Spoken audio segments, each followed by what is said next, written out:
Oi, gente, bom dia, boa tarde, boa noite, boa madrugada. Espero que estejam bem, tudo tranquilo com vocês. Na aula passada, a gente começou a falar sobre.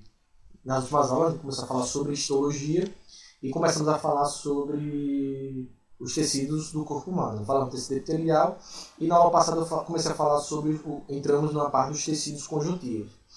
Então, eu comecei a explicar quais são os tecidos conjuntivos, quais são as características deles, porque eles são tecidos conjuntivos. Falei das características do tecido conjuntivo propriamente dito, falei do tecido conjuntivo frouxo, o denso modelado, não modelado. Citei quais são os tecidos especiais e comecei a falar do do que compõe o tecido conjuntivo propriamente dito. Né? Então, falei da substância amorfa, né, da substância intercelular, que é produzida pelos fibroblastos, e falei das fibras das três fibras, né, que compõem o tecido conjuntivo, né, as fibras colágena, que vão conferir resistência ao tecido conjuntivo, as fibras elásticas, que vão conferir elasticidade ao tecido conjuntivo, e as fibras reticulares, que vão fazer a conexão entre o tecido conjuntivo e os tecidos subjacentes a ele. E falei das funções do fibroblasto e dos fibrócitos, que vão ser responsáveis por produzir a substância amorfa, que preenche os espaços do tecido conjuntivo propriamente dito, que são responsáveis por atração da água, por suas cargas negativas, né? Então eles vão fazer lá o processo manter o potencial osmótico desse tecido, são responsáveis, essa substância amorfa que é produzida pelos fibroblastos, pelos fibrócitos, também atrai íons, e por aí vai, que são responsáveis no processo de difusão de uma série de substâncias pelo tecido conjuntivo. E eu falei que os fibroblastos e fibrócitos são fundamentais porque eles produzem essas fibras, né? As fibras colágenas, elastina e reticulares. E falei que o fibroblasto e os fibrócitos também estão intimamente ligados ao processo de cicatrização do nosso corpo. Né?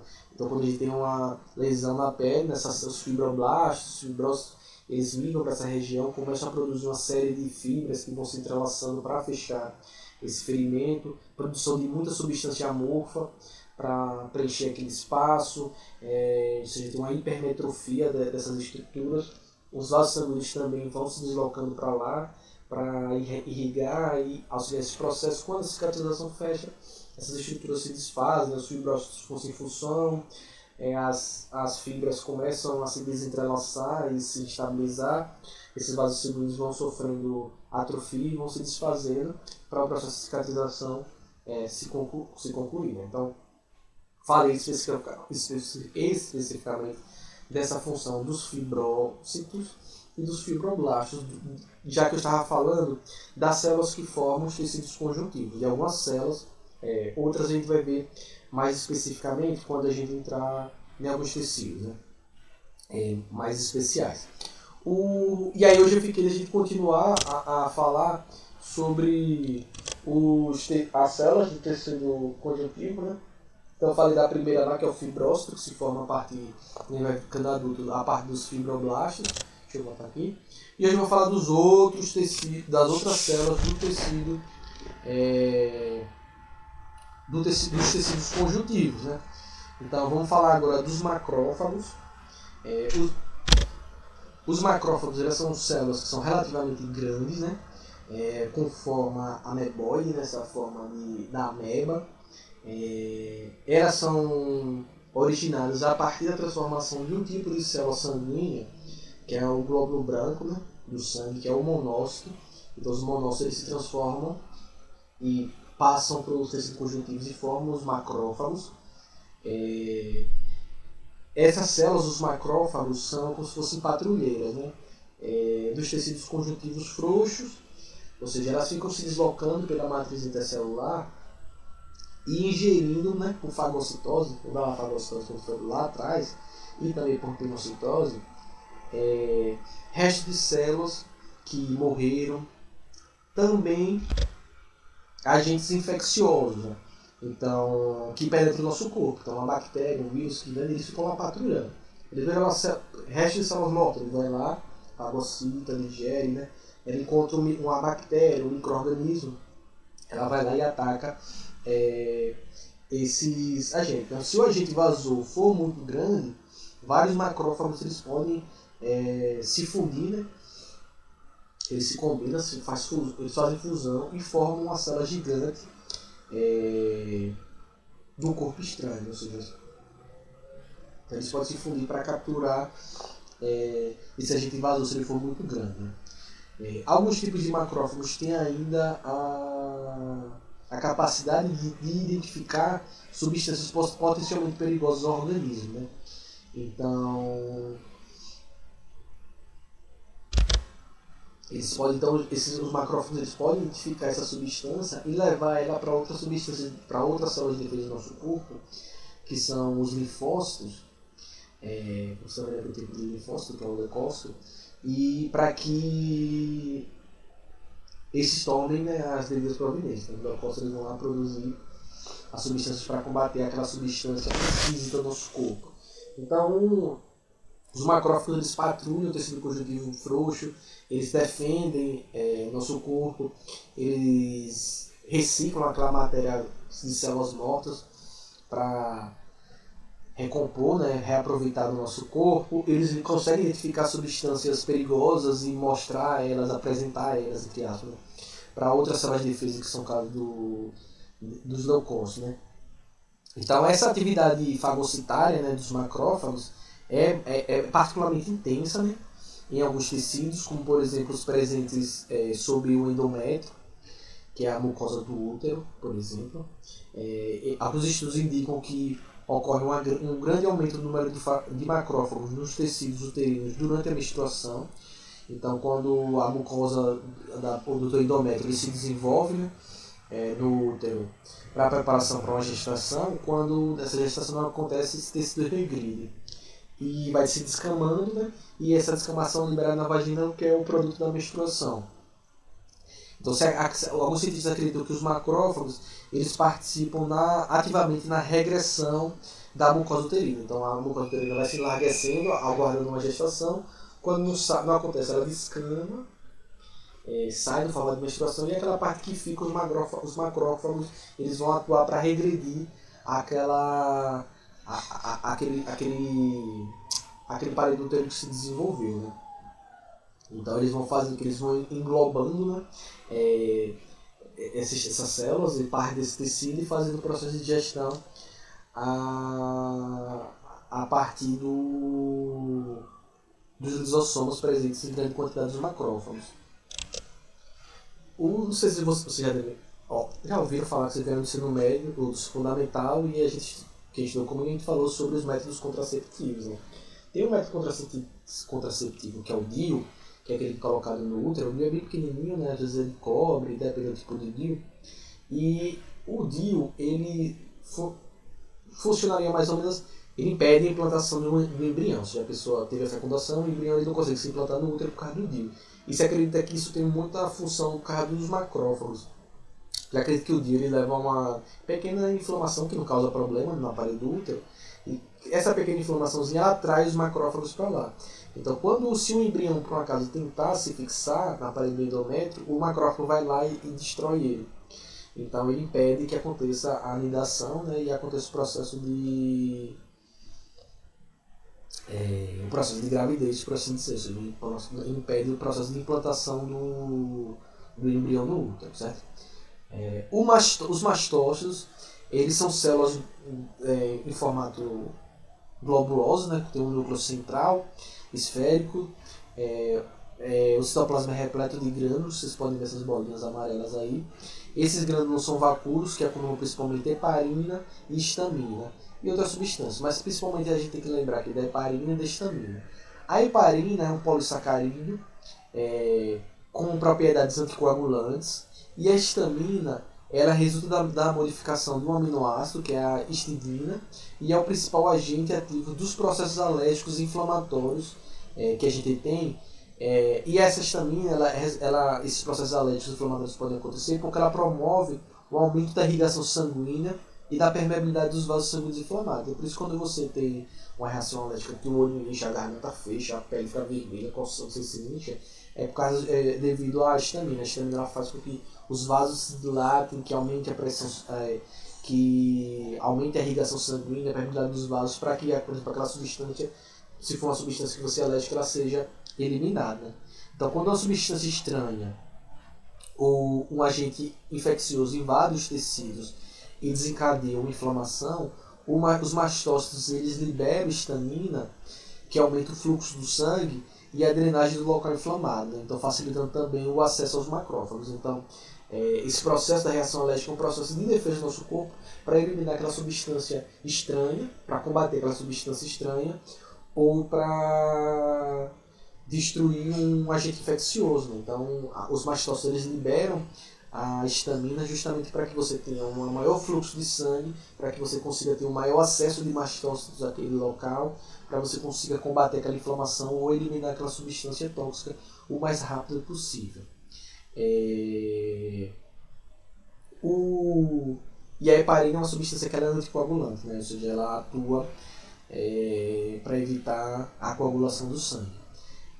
Como é que uma reação anafilática pode acontecer? Que a gente chama dos ataques anafiláticos, né? Então, o mastócito é o principal célula responsável pelo que a gente chama da reação anafilática, né? Que nada mais é do que uma reação alérgica, como que ocorre na conjuntivite, por exemplo, e na rinite alérgica, que, como vocês podem perceber, a minha está daquele jeito, que eu fico corizando sem parar. Então, uma pessoa pode ter, por exemplo, uma sensibilidade inata, né, a determinado alergeno, né, ou seja, uma substância que causa alergia. A pessoa, ao entrar em contato com essa substância, os mastócitos eles são estimulados a se ligar a ela e eles vão liberar uma grande quantidade de grânulos citoplasmáticos que vão conter histamina. Então, os mastócitos se ligam, eles começam a liberar histamina. Por exemplo, se o alérgeno for pólen de planta, poeira, que atinge a conjuntiva, né, do olho, dos olhos de uma pessoa, ela pode desenvolver uma conjuntivite, né? A conjuntivite alérgica nesse caso. A conjuntivite é causada por infecções virais, né, mas é uma alérgica. Então, se os alérgenos forem substâncias, quando eles atingem lá os mastócitos do olho, eles vão para lá, vão liberar a histamina, vão se dilatar o sangue, vai ter muita irrigação e é por isso que o olho fica vermelho. Quando você tem uma reação alérgica, o olho incha e fica vermelho, né? Se o alérgeno for, por exemplo, camarão, a pessoa é alérgica a camarão, ingere o camarão, então essa pessoa pode ter uma resposta alérgica intestinal, né, que pode dar diarreia e vômito. Ou seja, esse processo da histamina pode fazer com que esse processo, para eliminar essa substância, eles aumentam os movimentos peristálticos para você expulsar aquilo ou para você vomitar.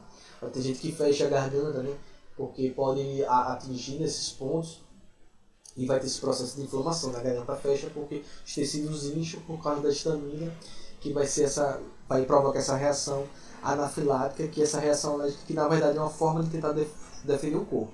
Se a reação alérgica for muito grande, aí pode dar algum problema, né? Por exemplo, se esses alergênios, que são essas substâncias que causam alergia, elas entrarem diretamente na circulação sanguínea da pessoa, a reação anafilática pode ser de grande amplitude, né? Que a gente chama, que os médicos chamam, a gente chama do choque anafilático, né? Então, isso pode ocorrer por pessoas que têm alergia, por exemplo, a inseto, a picada de abelha, ou a decorrência de um alimento que contém alergenos, né? Então, por exemplo, como um camarão que se alergena, a pessoa alérgica, se esse alergeno, a pessoa pode ter a diarreia ou vomitar, expulsar ele, mas se aquele alergeno, aquela substância do camarão que a pessoa é alérgica, invadir o sangue da pessoa, aí a gente pode ter o que a pessoa chama de choque anafilático, né? Então, a histamina liberada em grande quantidade no sangue pelos mastócitos, ele vai ser a principal responsável pelos sintomas do choque anafilático, né? Que é taquicardia, queda da pressão arterial, devido à grande dilatação dos vasos sanguíneos de toda a região do corpo, né? Inchaço na glote, né? Que é o fechamento aqui na laringe, diarreia, vômito, né? O choque anafilático pode levar a pessoa à morte, né? Então, a pessoa deve ser levada ao hospital quando tem choque anafilático, né, para poder tomar injeções de adrenalina, que é uma substância que combate, a adrenalina vai combater os efeitos da histamina, né? Então, o risco da pessoa alérgica é se o alergênio ele cai na condição de saúde da pessoa, porque aí vai ter histamina para todo lado e vai ter uma série de problemas, certo? Os plasmócitos são células ovoides, assim, em formato de ovo, né? Especializadas em produzir e sintetizar, né, substâncias que a gente chama das imunoglobulinas, que constituem os anticorpos. Então, o plasmócito, a função dele é produzir anticorpos. Os anticorpos elas participam da defesa do nosso corpo, combatendo substâncias estranhas ou micro-organismos que penetrem nos nossos tecidos. E o papel dos anticorpos é estudado mais detalhadamente quando a gente for falar do sangue, eu falo mais dos anticorpos. Mas os plasmócitos, eles têm a função de produzir os anticorpos. A gente tem as células adipósitas, que a gente tem ali em cima, que sintetizam substâncias lipídicas, os lipídios, os triglicerídeos, e armazenam, ou seja, elas têm a função de armazenar gordura no nosso corpo, de armazenar energia, reserva energética. Né? Elas surgem a partir de outros tipos de células, que a gente chama de células mesenquimatosas, né? E não se dividem, mas as células adiposas elas vão armazenar gordura e produzir gordura. Por isso, veja aí, ela é bem pequenininha, esse negócio amarelão aí é tudo gordura. E a gente tem outras células, né, que a gente chama de células mesenquimatosas indiferenciadas, que são células que são alongadas, né, são casos de hematocitoplastos, né, que são células que descem diretamente dos tecidos presentes no embrião, né, e essas células elas são muito potentes, ou seja, elas são capazes de se transformar em outros tipos de células e se transformar em outros tipos de células conjuntivas que a gente viu. Fibroblastos, macrófagos, mastócitos, plasmócitos, ou seja, as células diferenciadas elas vão estar renovando aquelas células que vão desaparecendo, certo? Vamos falar aqui do tecido, de dois tecidos especiais que são mais curtinhos. Então foram as células de tecido conjuntivo. Vamos falar de duas células que a gente tem aqui. Então, dois tecidos conjuntivos especiais. Né? O tecido adiposo, que já está falando dos adipócitos. Os adipócitos são essas células que vão armazenar gordura. O tecido adiposo é um tipo de tecido conjuntivo especial. É um tecido de tecido conjuntivo especial frouxo, né? No qual as células especializadas no armazenamento de gordura, que são essas células adiposas. Então, a principal localização no corpo da gente dessas tecidos adiposos é logo abaixo da pele, né?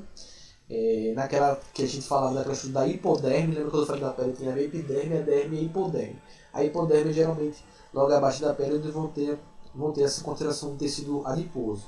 As células adiposas elas se originam pela diferenciação de células mesenquimáticas indiferenciadas, como eu falei.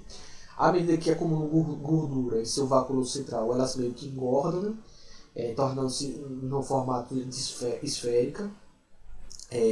Se uma pessoa come pouco ou gasta muita energia, a gordura das células adiposas diminui. Se for o inverso, a pessoa come muito, não se exercita, ela vai tender a se acumular. Né?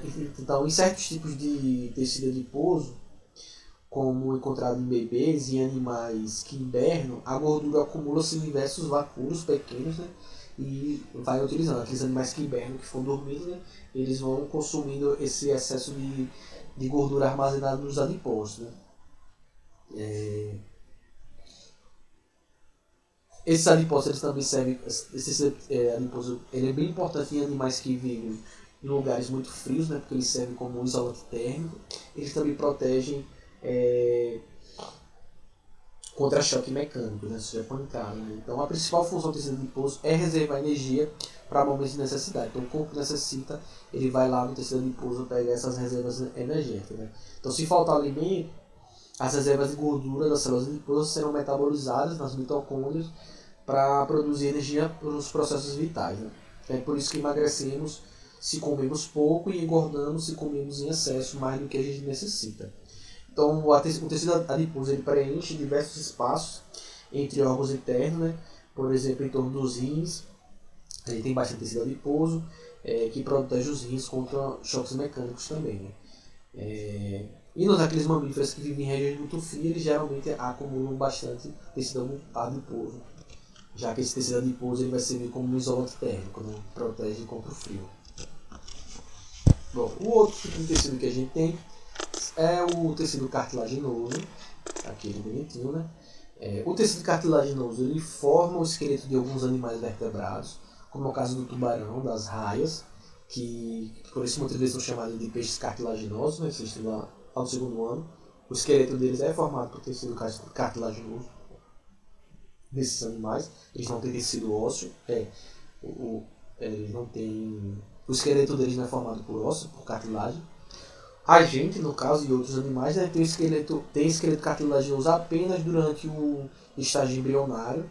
Então, à medida que o embrião ele amadurece, as cartilagens vão sendo substituídas por ossos. E quando a gente ainda está em fase de crescimento também, né? O osso vai crescendo, o osso vai subindo a cartilagem e você vai crescendo. Por isso que às vezes tem médico que tira raio-x da mão para ver se a criança vai crescer ou não. Então os espaços que tem entre os ossos, sinal que os ossos ainda vão crescer. Né? Mas esses vertebrados que o esqueleto é formado por ossos, eles retêm cartilagens em algumas partes do corpo, por toda a vida. Né? Então na espécie humana, por exemplo, a gente tem cartilagem que sustenta o nariz. Então esse cartilagem serve para sustentar a estrutura do nosso nariz. Tem cartilagem, as orelhas, tem cartilagem, a traqueia, que é esse tubinho aqui da garganta que a gente topa, os brônquios, que estão lá dentro dos pulmões, e também revestem a extremidade de certos ossos, permitindo o deslizamento nas articulações móveis. Né? Então, toda articulação, todo ponto de articulação entre os dedos, aqui no braço, aqui no ombro, no joelho, a gente tem tecido cartilaginoso, que ele vai servir para evitar que o atrito dos ossos e o desgaste dos ossos. Então, tem cartilagem no meio aqui, nas articulações, para evitar o desgaste de um osso em contato com o outro. E nas articulações móveis são essas articulações que a gente se mexe. Mas também nas articulações que a gente não move da coluna, então a gente tem um tecido cartilaginoso entre cada uma das vértebras na nossa coluna, que serve também para amortecer impacto, que serve para evitar o desgaste das vértebras do nosso corpo, certo?